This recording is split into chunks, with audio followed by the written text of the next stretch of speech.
5 minutos del Espíritu Santo.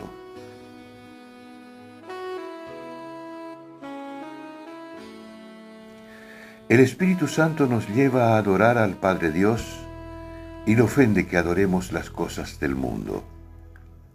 Pero sobre todo, le ofende que estemos demasiado pendientes de nosotros mismos como si fuéramos dioses. Para no sufrir tanto y para que mis errores y caídas no me paralicen, tengo que reconocer algo, que yo no soy Dios. Para eso, lo mejor es adorar a Dios, el único que merece ser adorado. Yo no puedo pretender la adoración de los demás, ni pretender adorarme a mí mismo. Solo Él es el absoluto, sin manchas ni imperfecciones. Todos los seres creados de este mundo somos limitados y es inevitable que cometamos errores. Y aunque no los cometamos, es imposible que todos estén conformes con nuestra forma de ser y de actuar. Hay muchas cosas que no sabemos y no podemos medir todas las consecuencias de todos nuestros actos y palabras.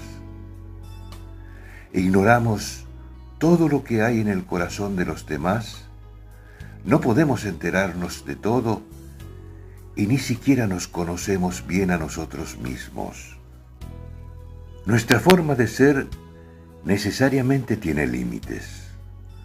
Por lo tanto, reconozcamos que no somos dioses, ni podemos serlo. Nuestras capacidades son tremendamente limitadas. Hay que aceptar esto con serenidad y realismo, y destruir el falso ideal de ser absolutamente perfectos. Es bueno detenerse algunas veces a pedirle al Espíritu Santo esa sencillez que nos ayuda a aceptar nuestros límites con serenidad. Solo así podemos tratar de mejorar, pero sin obsesionarnos ni entristecernos demasiado por nuestras debilidades.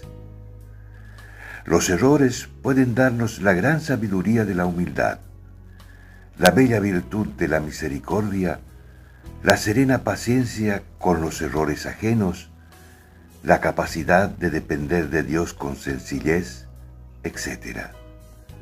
Así tenemos que amarnos como somos, como seres limitados llamados a un permanente crecimiento. Somos una mezcla, una combinación de cosas buenas, de errores y de nuevas posibilidades de cambio. Tenemos que aceptar y amar esa combinación que nos proyecta hacia un futuro mejor. Cardenal Víctor Manuel Fernández.